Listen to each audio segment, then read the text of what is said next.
File into the bunker and take your seats. The broadcast is about to begin. From Fort Bragg, North Carolina, this is the Doomsday Clock. Stories from the brink of Armageddon. Brought to you by the 18th Airborne Corps. Welcome back into the bunker. Welcome back to the Doomsday Clock podcast, the Army podcast with the ominous sounding name. I am Joe Bacino, hosting by myself today, and today I am talking to Dr. Andrew Bacevich. A.J. Bacevich, most people know him as an international relations theorist. He's written a number of books over the years. Probably his most prominent is The Limits of Power, which he wrote in 2008. He is a foreign policy critic. He writes prolifically for The Nation, writes for New Republic, National Interest Foreign Policy. He writes op-eds in the New York Times, in the Washington Post. He is a co-founder of the Quincy Institute for Responsible Statecraft. And he is a critic of foreign policy, of current decisions. He looks into the future, but today we're going back to the past. And we're talking about probably his least well-known book, a very short book he wrote in 1986. It's called The Pentomic Era, the U.S. Army Between Korea and Vietnam. He actually wrote this book while he was on active duty. We asked him about that, about the writing of the book, what prompted it. We had a great, thoughtful discussion.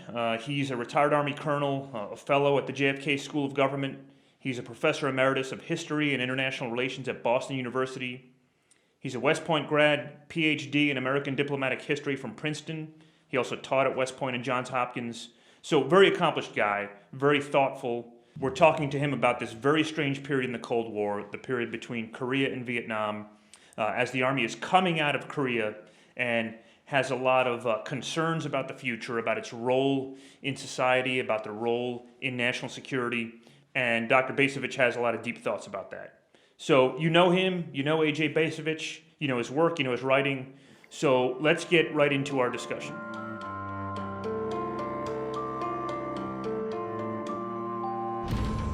Thanks so much for joining us here, sir. Just tell us a little bit about the writing of the book. It's a very short book. It's looking at a very critical time, and you wrote this while you were an Army officer.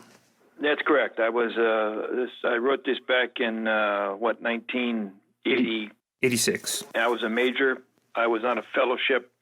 I was bored with the fellowship, so I thought I'd try to write a little book. At that time, I was serving in a post-war army, a post-Vietnam War army. It was a time of great transition and reform. It seemed to me that there might be some value in looking at the previous post-war army, which was the army of the 1950s, in other words, post-Korea. And I wanted to see if anything about the experience of that army had relevance to the army in which I was serving. It's the story, the Pentomic Era, your book that we're talking about, is the story of the Army between Korea and Vietnam. That's the subtitle. But it's the story of the Army after Korea in particular. It's the response to Korea, and the Army's response was, to some extent, let's never do that again, and let's pretend it never happened. Yes, but more than that. The Korean War ended in the first year of the Eisenhower presidency. It ended in the midst of the Cold War. When Eisenhower succeeded Truman, he brought to office some very specific convictions about how the United States should conduct the Korean War.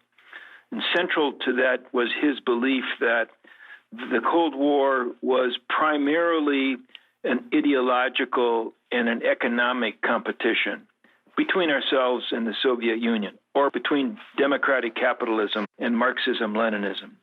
So he believed that ultimately, whichever side was able to demonstrate its superiority in an economic sense would prevail. From Eisenhower's point of view, as a conventional Republican, that meant that in order to ensure economic prosperity, he wanted to balance the budget, he wanted to cut federal spending. At that time, a very large part of the federal budget was going to the Pentagon. So Ike became president looking for ways to cut Pentagon spending. And so, what was the impact of all this on the way we think about national security, or the way that the administration thinks about national security? What's the impact of Korea on the philosophy of the world outside of the American borders? Do you mean in the 1950s? In the mid-1950s, that's right, yeah. Okay, all right.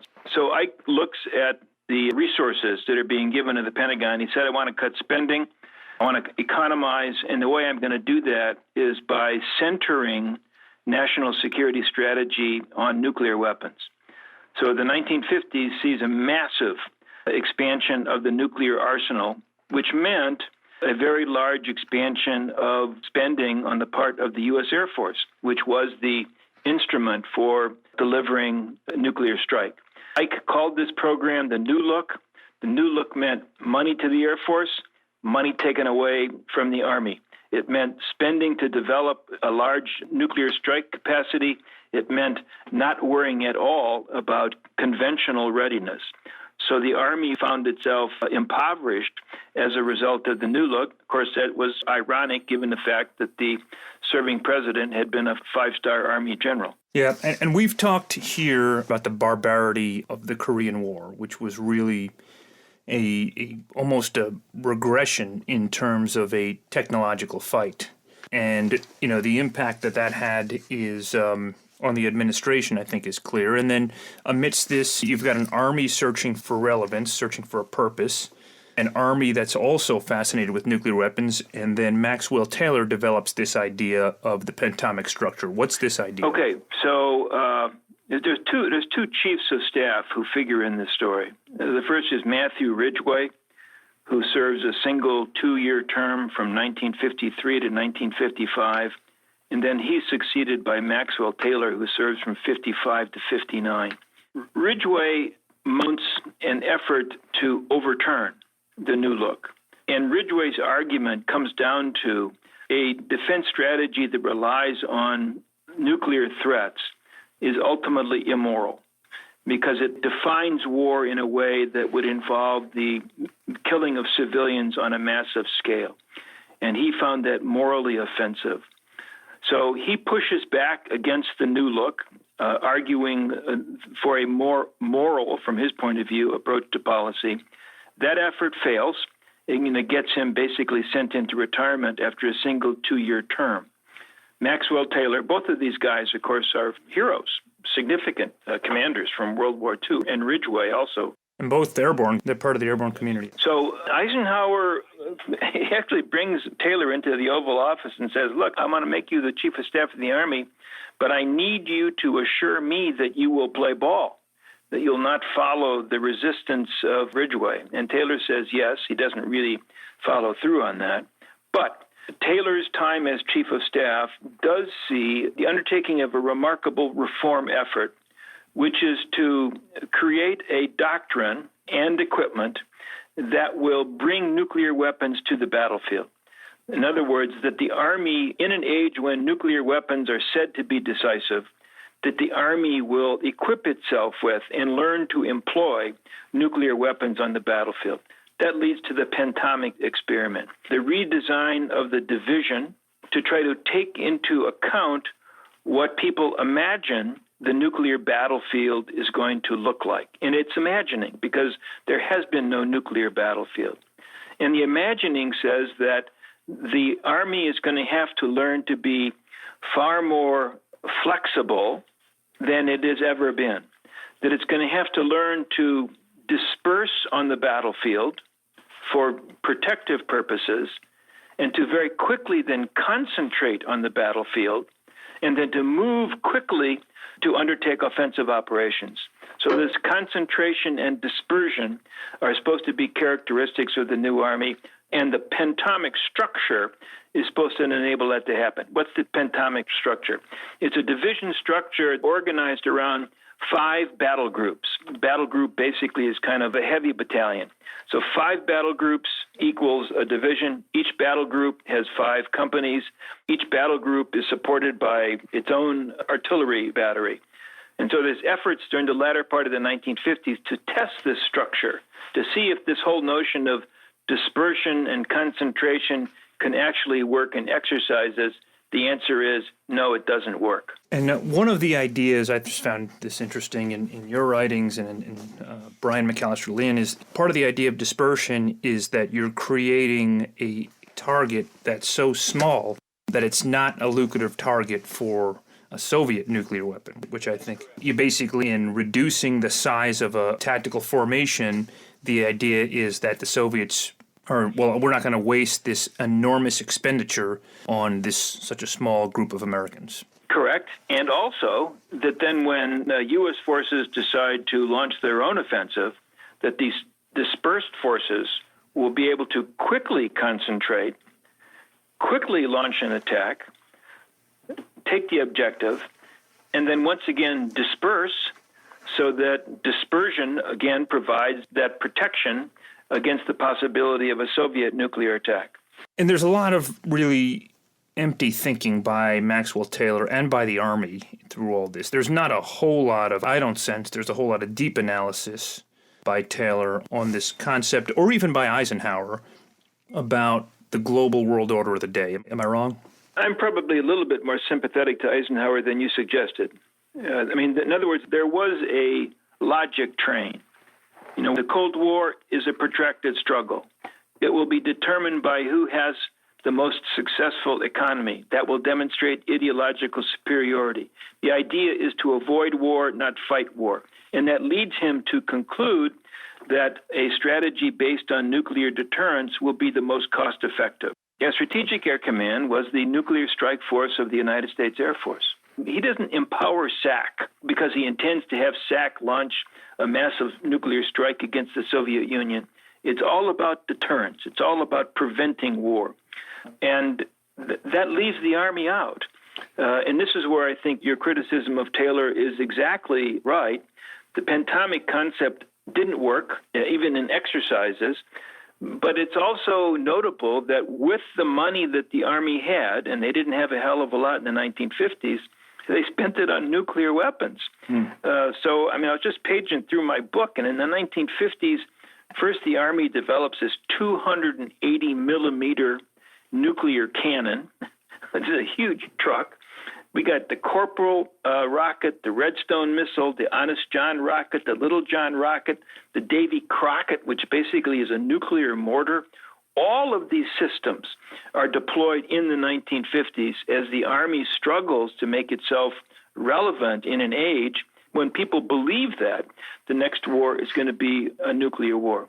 To me, the ultimate irony of all this is that the Army never figured out what to do with its battlefield nuclear weapons.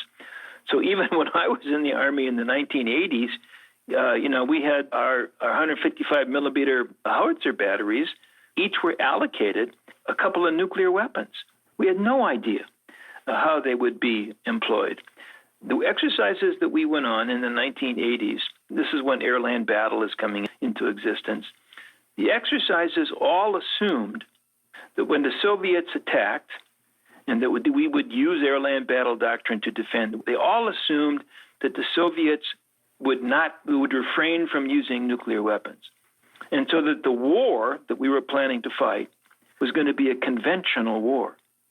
And I vividly remember being on exercises when, on day 4 of the exercise or whatever it was, somebody would pop off a nuclear simulator, and that would mark the end of the exercise. In other words, when things went nuclear, we didn't really know what would happen or what to do. So that was when we called index and went home. My point there being that the legacy of the Taylor reforms, the legacy of the Pentomic experiment, is this large arsenal of battlefield nuclear weapons that we had no idea how to use, but once they were fielded, we were stuck with them. You come in, fairly heavily of your criticism of Taylor in coming through this, but, Eisenhower certainly made some mistakes here too. He's deserved some criticism, and you point to the fracturing of the services during this time. In the 1950s, in the latter part of the 1950s, the Air Force budget was 2 times that of the Army, twice as large as the Army. And that was enabling the Air Force to embark upon this massive expansion. This is when the B-47s, the B-52s come into the arsenal. This is when the early ICBMs are being developed. Literally thousands of nuclear weapons are being manufactured and are being stored in SAC arsenals. So the Air Force was living high on the hog. the Army was being starved, and that is what prompted this effort on the part of Army leaders to define some new reason for the Army to exist. And the reason they came was this argument that the Army needed to be prepared to fight on a nuclear battlefield. And the Department of Defense at this time was not some functioning joint operation with the services integrated and working cohesively. This was at a time of very intense inter-service rivalry. Today, when we think of the Joint Chiefs, we accept the fact that the chairman is really the boss, that the chairman himself is the senior military advisor to the president.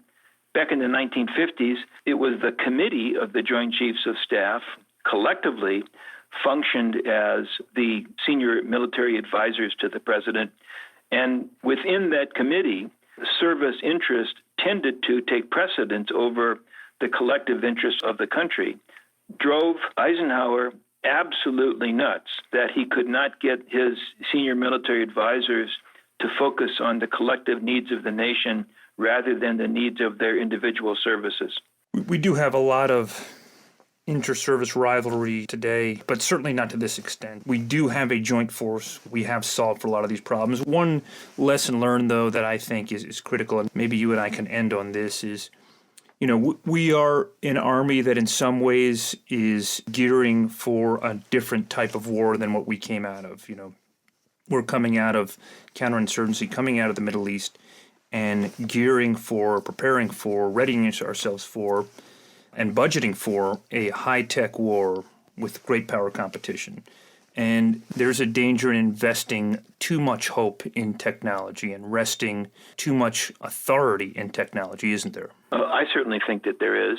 I would be very sympathetic to the planners in the Army who are trying to understand what the Army's future is, because necessarily that begins with positing what the next war is going to look like.